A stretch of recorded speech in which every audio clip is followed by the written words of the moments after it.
የመጀመሪያ ቤቶን ለመግዛት አስበዋል? ምን አይነት ድጋፍ አለ ከመንግስት? በቅርብ የሚመጡት ለውጦች ውስጥ ምንድናቸው የሚለውን አርዕስት ለማየት መጥተናል። እንኳን ወደ አፍሪካ ኢንሳይትስ ቻናል በሰላም መጣችሁ። ፍጹም እባላለሁ። ለቻናሉ አዲስ ከሆናችሁ ሼር፣ ላይክ እና ሰብስክራይብ በማድረግ እኛን መደገፍ ትችላላችሁ። ቴንክ ዩ። እንግዲህ ይህንን ነገር ከማየታችን በፊት በጥልቅ የተለያዩ ድጋፎች አሉ። ግን ዋነኛው የቤቶች እጥረት እና ችግር ለመፍታት ለምንድነው የታሰበው? መፍትሄዎች ውስጥ ምን አይነት ናቸው ብለን ባጫጭሩ ያሉትን ጥቅሞችን ነይ። በመንግስት የሚደረጉ የተለያዩ ውጥኖች ወይ ኢኒሺቲቭስ የአውስትራሊያን የመኖሪያ ቤት ተግዳሮችን ወይ ቻሌንጅስ በተለያዩ መንገዶች ለመፍታት ያግዛሉ ተብሎ ይታሰባል። እነዚህ መንግስት የሚያደርጋቸው ነገሮች ሊያመጡ ከሚችሉት ትላልቅ ጥቅም ውስጥ የሚያስፈልገውን ተቀማጭ ወይ ዲፖዚት ከ20% ወደ 2 እስከ 5% ብቻ ዝቅ በማድረግ የመግቢያ እንቅፋቶችን ይቀንሳሉ ወይ ሪሙቭ ባሪየርስ። ይህም ገዢዎችን ቶሎ ወደ ገበያ እንዲገቡ ያስችላቸዋል። ሁለተኛው ደግሞ የመሬት ማስተላለፊያ ታክስን ወይም ስታምፕ ዲዩቲ በመቀነስ ወይም በማስወገድ አንዳንድ ጊዜ ገዢዎችን በ10 ሺዎች የሚቆጠር ዶላሮችን በመቆጠብ እነዚህን ቀዳሚ ወጪዎችን እንዲቀንሱ ይረዳቸዋል። 3 ድጋፎች ብዙውን ጊዜ ለአዳዲስ ቤቶች ብቻ ስለሚሆኑ ለምሳሌ ይሄ ፈርስት ሆም ግራንት የሚባለው ነገር አሁን በቅርብ እናየዋለን በሰፊው አዳዲስ ግንባታዎችን ያበረታታሉ። ይሄም ደግሞ አቅርቦትን ያሳድጋል ተብሎ ይታሰባል። በዛውም የግንባታ ኢንዱስትሪን ይደግፋል። so will support the construction industry። ሌላው ደግሞ ትልቁ ነገር ዝቅተኛ ገቢ ላላቸው ክልላዊ ሪጂናል ቦታ ላይ የሚኖሩ ወይም ደግሞ እንደዚህ ለሲንግል ፓረንትስ ገዢዎች የታሰበና የታለመ ድጋፍ ነው። ይሄ ደግሞ የማህበራዊ እኩልነት ስጋቶችን ለመፍታት ይረዳል። so economic equality ይፈጥራል ማለት ነው። so just summarizing in English, to address the housing plan, the government has set out different initiatives which help the big challenge in several ways. One is reducing entry to barriers by lowering the deposit from 20% to as little as 2 to 5% so they can enter the market sooner. Decreases upfront costs like stamp duty, saving buyers thousands of dollars. It encourages new construction as well, so this boosts supply of housing and supports the construction industry. And of course, importantly, it's also targeted support for lower income, regional and single parent buyers to help address social equity concerns. Okay. አሁን እንግዲህ የተለያዩ ድጋፎች አሉ ብለን ስንል መጀመሪያ በፌደራል መንግስትና በክልል መንግስት ይለያያሉ። በፌደራል መንግስት ደረጃ የወጡት ፖሊሲዎች 2 ናቸው። የመጀመሪያው የቤት ዋስትና እቅድ ወይ ደግሞ ሆም ጋራንቲ ስኪም የሚባለው ነው። ሁለተኛው ደግሞ ፈርስት ሆም ሱፐር ሴቨር ስኪም፣ ይሄ በሱፐርኔሽን ውስጥ ያለው ነው። የመጀመሪያውን ስናየው 3 አካሎች አሉት። የቤት ዋስትና እቅድ ወይም ሆም ጋራንቲ ስኪም የፌደራል ድጋፍ ዋና አካል ሴንተር ፒስ አካል ሲሆን 3 አማራጮችን ይሰጣል። የመጀመሪያ የቤት ዋስትና ወይም ፈርስት ሆም ጋራንቲ የሚባለው ነው። ይሄ ብቁ የሆኑ ገዢዎችን ወይ ኤሊጂብል ገዢዎችን የመጀመሪያ ቤታቸውን በትንሹ 5% ተቀማጭ ወይ ዲፖዚት እንዲገዙ ያስችላቸዋል።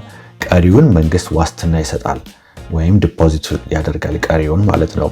ይሄ ጥቅሙ ምንድነው? በመጀመሪያ ደረጃ የአበዳሪዎችን የሞርጌጅ ኢንሹራንስ ያስወግዳል። ይሄ ኤልኤምአይ የሚባለው ሌንደርስ ሞርጌጅ ኢንሹራንስ የሚባለው ነገር ያስወግዳል። በ10 ሺዎች የሚቆጠሩ ይቆጥባል ማለት ነው። ይሄ ብዙ ጊዜ between 10 to 20,000 ነው የዚህ ኮስት። ከጥቅምት 1 ጀምሮ እቅዱ የቦታዎችን ብዛት ገደብ እና የዋጋ ገደቦችን ያስወግዳል። ስለዚህ more places open you can search። በፊት የተወሰኑ ቦታዎች ብቻ ነበር አንድ ሰው የሚችለው በተለይ ይሄ ሜትሮፖሊታን ወይ አብዛኛው ብዙም ወደ ወጣ ሳይል እና አሁን ግን ይሄ ገደብ ይነሳል ከኦክቶበር 2025 ጀምሮ። የዋጋ ገደቦችን በማስወገድ የገበያ ሁኔታዎችን ጋር ለማጣጣም ያስችላል። አሁን ካለው የቤት ዋጋ ጋር ለማጣጣምና ለማቀራረብ ይሞክራል ማለት ነው። ይህንን እናየዋለን።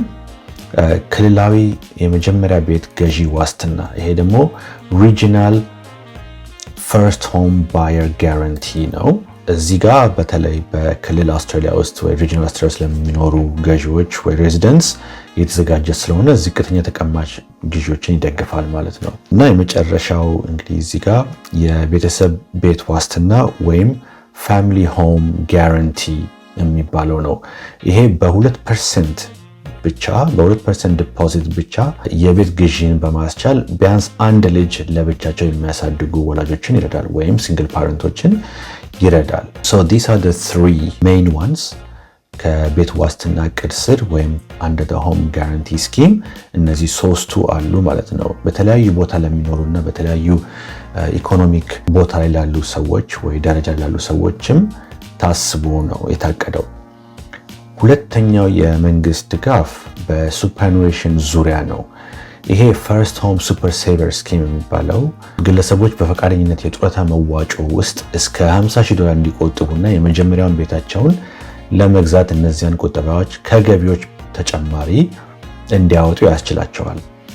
ኦኬ ሶ እስከ $50,000 ድረስ ማክሲመም ዲፖዚት በማድረግ እስከነ ኢንትረስቱ ማውጣት ይቻላል። ይህንን በዘርዝር አድርገን ስናየው ጥቅሙ ምንድን ነው ወይም ኮንዲሽኖቹ፣ አንደኛ ሱፐርኑዌሽን ኮንሴሽናል ታክስ ወይም ደግሞ ይሄ ቅናሽ የግብር ተመንን ይጠቀማል። ባለፈው እንግዲህ እንዳየነው ሱፐርኑዌሽን አንዱ ትልቁ ጥቅም ታክስ ነው። አሁን እንግዲህ አንድ አሰሪ ወደ ሱፐርኑዌሽን ገንዘብ ሲያስገባልን ከታክስ በፊት ተወስቶ ከዛ ያ ገንዘብ ሱፐርኑዌሽን ሲደርስ only 15% ነው ታክስ የሚደረገው። ኦኬ ይሄ ማለት ኮንሴሽናል ወይም የተቀነሰ የተመን መጠን አለው ማለት ነው። ሲሚላርሊ አሁን እኔም ከፈለኩኝ ለምሳሌ ተነስቼ ቀጣሪን ተጨማሪ ሳላሪ ሳክሪፋይስ ማድረግ እፈልጋለሁ ብል እኔ የሚከፈለኝ ነገር ገና ታክስ ከመደረጉ በፊት ተወስዶ ወደ ሱፐርኑዌሽን ይገባል ማለት ነው። ሱፐርኑዌሽን ውስጥ 15% ታክስ ብቻ ነው የሚደረገው። ይሄም ደግሞ ውጭ ከሚደረገው ታክስ ስለሚያንስ አንደኛ ታክስ አድቫንቴጅ ያገኘ ነው። ሁለተኛ ደግሞ ወደፊት ፈርስት ሆም ኦነር ለመሆን አንድ ሰው ቢፈልግ በዛው ሴቭ እያደረግኩ ነው ማለት ነው። እሱን መጠቀም ይቻላል። ከጁላይ 1 2017 በኋላ በማንኛውም የፋይናንሻል ዓመት እስከ ከፍተኛው 15,000 ማውጣት ይችላሉ። ይህም በሁሉም ዓመታት እስከ $50,000 መድረስ ይችላል። አንድ ፋይናንሻል ይር ውስጥ ከ15,000 በላይ ማስገባት አይቻልም። ማስገባት ቢቻል እንኳን አሁን ለምሳሌ እኔ በአንድ ፋይናንሻል ይር 10 ከሚጨምር ማስገባው ተጨማሪ የሆነ ሌላ 20,000 ብር እንኳን ባስገባ በኋላ ያንን 20,000 ብር ላውጣ ማለት አልችልም። ምክንያቱም ከአንድ ፋይናንሻል ይር 15,000 ራሴ ያስገባሁትን $1 ብቻ ነው ለፈርስት ሆም ኦነር መጠቀም የምችለው። ግን በ3 በ4 ተከታታይ ዓመታት እንደዚህ 15,000 ባስገባ እስከ 50,000 እስኪደርስ ድረስ ያንን ነገር ማውጣት እችላለሁ። ምናልባት ለ3 ዓመት በተከታታይ ካደረግኩኝ ያው 45,000 ይሆናል። ከዛ አፕላይ አድርጌ through the ATO 45,000 ብር እና any interest ያወጣውን ኢንትረስት በአጠቃላይ ብቻ ከ50,000 ማክሲመም ወደ ፈርስት ሆም ዲፖዚት ማስገባት እችላለሁ። ኦኬ ምናልባት እንግዲህ ለኪዊዎች ከኒውዚላንድ ሙቭ ለሚያደርጉ ሰዎች ኪዊ ሴቨርንም መጠቀም ይቻላል። ነገር ግን እንደ ቮለንተሪ አፍተር ታክስ ኮንትሪቢዩሽን ወይም ደግሞ የግል በፈቃደኝነት ከግብር በኋላ የሚገባ መዋጮ ብቻ ነው የሚታየው። ለምሳሌ በላስት ፋይናንሻል 2024 to 2025 አሁን ባለቀው ፋይናንሻል ይር ከኒውዚላንድ ሙቭ አድርጌ $20,000 ከኪዊ ሴቨር ባመጣ ወደፊት ለፈርስት ሆም ዲፖዚት ብፈልገው ያንን ገንዘብ ሙሉ 20,000 መውሰድ አልችልም። የሚመጣው ክሬዲት እንደ አንድ ኮንትሪቢዩሽን ይቆጠራል እና ማክሲመም እንዳልነው ቅድም 15,000 ብቻ ነው መውሰድ የምችለው። ከዛ 20,000 የቀረው እዛው ሱፐርኑዌሽን ውስጥ ቀርቶ ለጡረታ ሴቭ ይደረጋል ማለት ነው። ዳስ ቲንግ ወደ አውስትራሊያ የጡረታ ሂሳብ ላይ በተጨመረበት የፋይናንስ ዓመት ላይ ይቆጠራል እና 15,000 ገደብ አለው። ይሄም ግን እዚህ ጋር መታሰብ ያለበት ነገር ከአውስትራሊያ የተገኘ የጡረታ ገንዘብ ከሆነ ኪዊ ሴቨር ውስጥ አይቻልም። ወይም ደግሞ ከኒውዚላንድ ለሁለተኛ ጊዜ የሚመለስ ገንዘብ ከሆነ ምን ማለት ነው እንግዲህ አሁን እዚህ አንድ ሰው አውስትራሊያ ውስጥ እየሰራ ከዛ ወደ ኒውዚላንድ ሙቭ ቢያደርግ ከዚህ ወደ ኒውዚላንድ ገንዘቡን ትራንስፈር ቢያደርግ ኪዊ ሴቨር ያን ተመልሶ ደግሞ ወደዚህ ሲመጣ ያንን ገንዘብ ማምጣት አይችልም። ገንዘቡን እንኳን ይቅርታ ማምጣት ቢችል እንኳን ለዲፖዚት ለፈርስት ሆም ዲፖዚት መጠቀም አይችልም። ሌላው ደግሞ መጀመሪያ ኪዊ ሴቨርን ወደ አውስትራሊያ አምጥቶ ከዛ በኋላ ደግሞ ሙቭ አድርጎ ከእንደገና ተመልሶ ወደ አውስትራሊያ ያ ሰው ቢመጣ ሁለተኛ ጊዜ የሚመለስ የኪዊ ሴቨር ገንዘብ ለዚህ ለፈርስት ሆም ሴቨር ዲፖዚት መጠቀም አይቻልም። ኦኬ ስለዚህ በቃ ኦሪጂናሊ በኒውዚላንድ ስራ አንድ ሰው ያገኘውን ገንዘብ ወደ አውስትራሊያ ካመጣ ነው ወደዚህ ነገር ማዋል የሚችለው። ከዚህ ውጭ ግን ኦፍ ኮርስ ማንኛውም ሰው ኪዊሴቨርን ወደ አውስትራሊያን ሱፐርአኒዌሽን ፈንድ ማምጣት ይችላል። የተወሰኑ ሱፐር ፈንዶች አሉ የሚቀበሉ። እሱን ባለፈው ቪዲዮ ኪዊሴቨር የሚለው ቪዲዮ ላይ አይተነዋል። ተመልሳችሁ ማየት ትችላላችሁ። Okay, so as we summarize, the government has two initiatives, the Home Guarantee Scheme and the First Home Super Saver Scheme. Under the Home Guarantee Scheme, you have the First Home Guarantee allowing people to buy with 5% deposit only, and the government covers the rest. This helps with reducing the lender's mortgage insurance, and from 1 October 2025, the scheme removes caps on the number of places and raises price thresholds as well to match the current market conditions. The second one is the Regional First Home Buyer Guarantee, so specifically for regional buyers, and this supports lower deposit purchases. The Family Home Guarantee, it does assist single parents with at least one dependent child, so with only 2% deposit. The First Home Super Saver Scheme, as we covered, is about saving in superannuation up to a maximum $50,000 using voluntary super contributions, which can be salary sacrifice or after-tax contributions. So you can take advantage of the concessional tax rates. You can also contribute up to a maximum $15,000 in any one financial year. Maximum you can take out is $50,000 overall across all years. KiwiSaver can be used as a single personal contribution. However, only for the financial year that it was credited, and there is a $15,000 limit. It cannot be Australian sourced amount or money or returning New Zealand sourced amount. Okay, let's look at the states. The different states have different initiatives, usually around the first home owner grant and some type of savings with stamp duty. Okay, የክልላዊ መንግስቶችን የተለያዩ ኢኒሺቲቮችን ስናይ በመጀመሪያ እስቲ በኒው ሳውት ዌልስ እንጀምርና first home owner guarantee. First home buyers purchasing New South Wales pay no transfer duty up to $800,000 or vacant land up to $350,000. So የመሬት ታክስ ወይ ስታምፕ ዲቲ እስከ 800,000 ድረስ ከሆነ የአንድ ቤት ዋጋ አይከፈልም፣ ወይ ደግሞ ባዶ መሬት እስከ 350,000። ከዛ በላይ እስከ 1 ሚሊዮን ድረስ ከሆነ አንድ ቤት የሚከፈለው የስታምፕ ዲቲ እየቀነሰ ይሄዳል ማለት ነው። እንደ ፈርስት ሆም ስለሆነ በቅናሽ ይታሰባል። ፈርስት ሆም ኦነር ግራንት ኒው ሳውት ዌልስም ቪክቶሪያም አለ እስከ 10,000 ነው። ግን አሁን ለምሳሌ ኒው ሳውት ዌልስ ውስጥ 600,000 ፎር ኒው ሆም። ሰው ሊሚቱ ምንድነው? የቤቱ ዋጋ 600,000 ከሆነ ለአዲስ ቤቶች፣ ሃውስ ኤንድ ላንድ ፓኬጅ ከሆነ ደግሞ 750,000 ነው። እና ከዚህ ካለፈ ግን ይሄ 10,000 አይሰጥም ማለት ነው። ቪክቶሪያ ውስጥ ደግሞ አንድ የቤት ዋጋው እስከ 750,000 ድረስ መሆን ይችላል። could be buying or building a new home. ቪክቶሪያ ውስጥ አንድ ሌላ ትልቁ አድቫንቴጅ ምንድነው ደግሞ victim survivors of family violence፣ እነዚህ በፋሚሊ ቫዮለንስ ለተጠቁ ሰዎች ብዙ ጊዜ ሴቶች እንግዲህ ለፈርስት ሆም ባየር ሪሊፍ ኤሊጂብል ናቸው። ይሄ ማለት ምንድነው? ከዚህ በፊትም ፈርስት ሆም ኦነር ግራንት ወስደው ቢሆንም ከበፊት ፓርትነሮቻቸው ጋር አሁን ደግሞ ለብቻቸው ክሌም ማድረግ ይችላሉ እንደ አዲስ። and the other thing is ለምሳሌ አንድ ሰው ቤት ገዝቶ መቼም ካልኖርበትና ዝም ብሎ ሬንት አድርጎ ብቻ ከቆየ እስካሁን as long as the house was bought after 1 July 2000 ያ ሰው ለፈርስት ሆም ኦነር ግራንት ኤሊጂብል ሊሆን ይችላል። it's a possibility እና አፕላይ ማድረግ ይችላል። ቪክቶሪያ ውስጥ እንግዲህ ስታምፕ ዲቲ እስከ 600,000 ከሆነ የአንድ ቤት ዋጋ አይከፈልም። ከዛ በኋላ እስከ $750,000 በቅናሽ የሆነ ስታምፕ ዲቲ መክፈል ይቻላል። 750,000 ካለፈ ግን በቃ ሙሉ ስታምፕ ዲቲ ይከፍላል ማለት ነው ያ ሰው። ሳውት አውስትራሊያ ውስጥም ይሄ ፈርስት ሆም ኦነር ግራንት አለ እስከ 15,000። አንዳንድ ኮንዲሽኖች አሉት። የቤት ዋጋ 650,000 ወይ ከዛ በታች ወይ the contract was entered between 15 June and 5 June 2024 ይላል። ወይ ደግሞ 575,000 ብቻ ከሆነ ነው ከጁን 2023 በፊት ከሆነ። አሁን ባለው ግን ምንድነው የቤት ዋጋ ከ650,000 ወይ በታች መሆን አለበት 15,000 ለማግኘት። ለሳውት አውስትራሊያ ደግሞ first home buyers may be eligible for up to 15,000 ይላል። ከጁን 2024 በኋላ ከሆነ ቤቱ የተገዛው ወይ ደግሞ ቤቱ የሚገዛው እንግዲህ የተገነባው ወይ ኮንትራክቱ አንድ ሰው ኮንትራክቱ የገባው ወይም ቤቱን የገዛው ሙሉ 15,000 ሊያገኝ ይችላል። ከዛ በፊት ከሆነ ግን ለምሳሌ በጁን 2023 እስከ ጁን 2024 ከሆነ ማክሲመም ዋጋው 650,000 ነበር መሆን የነበረበት።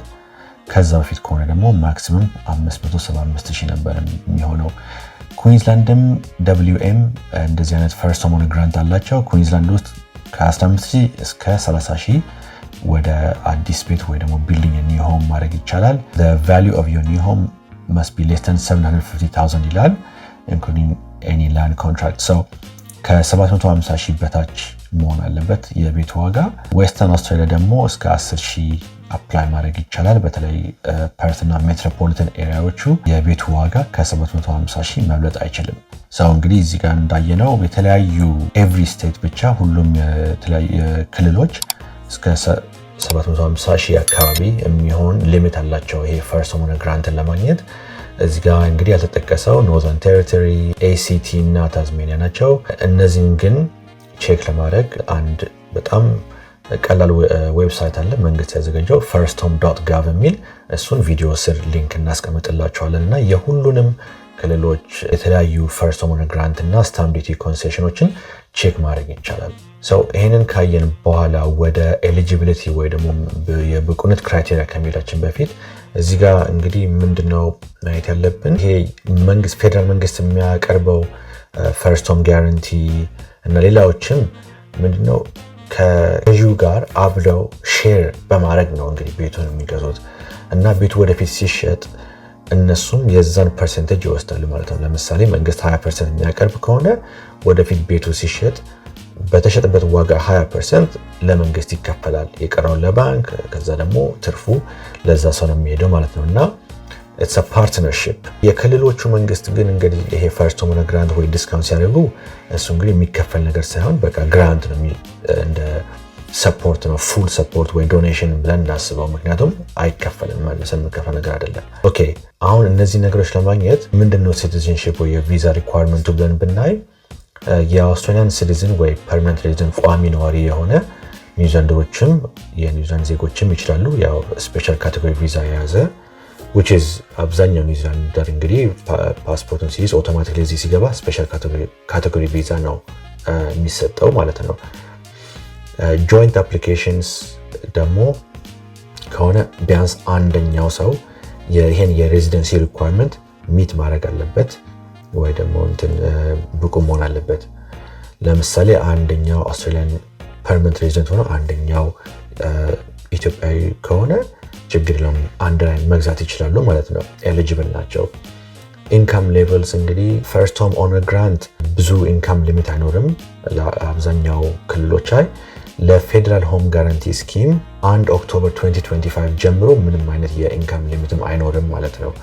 ይሄ በፊት እስከ አንዳንድ ሊሚቶች ነበሩት ግን እሱ ይነሳል። ሄልፕ ቱ ባይ ኤኩዊቲ ስኪም ደግሞ የሚባለው 100,000 ለሲንግል ሰዎች እና ወይ ደግሞ 160,000 ለፋሚሊስ ወይ ካፕልስ። ፕሪቪየስ ኦነርሺፕ ስታተስ የሚለው እንግዲህ የፈርስት ሆም ግራንት እንትን ለመውሰድ ወይ በፌደራል መንግስት ስር ያለውን ፈርስት ሆም ጋራንቲ አፕላይ ለማድረግ ከዚህ በፊት ኦነርሺፕ መኖር የለበትም አንድ ሰው። So must not have owned property in Australia that was lived in after 1 July 2000 ይላል። also ከዚህ በፊት ፈርስት ሆም ግራንት ተቀብሎ ከሆነ ያ ሰው ኤሊጂብል አይሆንም። የመጨረሻው እንግዲህ property and residency requirements for grants the home must usually be new, not previously lived in or sold as a residence and meet state value caps. so first home grant እንደዚህ አይነት ነገሮችን ለማግኘት አዲስ ቤት መሆን አለበት። በፊትም እንዳየነው ምንድነው አዳዲስ ቤቶችን ወይ የኮንስትራክሽን ኢንዱስትሪን ለማበረታታት ፈርስት ሆም ግራንት ብዙ ጊዜ አዲስ ቤት ያልተኖረበት ወይ ደግሞ ገና የሚገነባ ነው መሆን ያለበት እና አብዛኛው 750,000 ነው ቫልዩ ማክሲመም ቫልዩ መሆን የሚችለው እና ኦፍ ኮርስ ደግሞ ቤት ውስጥ ያ ሰው መኖር አለበት ቢያንስ እስከ 6 እስከ 12 ወር፣ አብዛኛው ጊዜ 12 ወር ነው መኖር ያለበት as a first home owner. So these are the eligibility criteria. So it opens up the doors for most people and it also lifts the income limits from 1 October 2025. እሺ እንግዲህ የዛሬውን ፈርስት ሆም ባየርስ ፕሮግራም አይተናል። ለመጀመሪያ ቤት ገዢዎች ምን አይነት ድጋፎች እንዳሉና በፌደራልም ሆነ በክልል ደረጃ ምን ማድረግ እንደሚቻል አይተናል። ጠቃሚ የሚሆኑትን እንደዚህ ዌብሳይቶችን በተለይ የመንግስት ዌብሳይቶችን ከዚህ ቪዲዮ ስር እናደርግላችኋለን። በዚህ ቪዲዮ ጥሩ ኢንፎርሜሽን ካገኛችሁ ፕሊዝ ሼር አድርጉት። ጥያቄም ካለ ኮሜንት ጻፉልን። Thank you for watching. Welcome.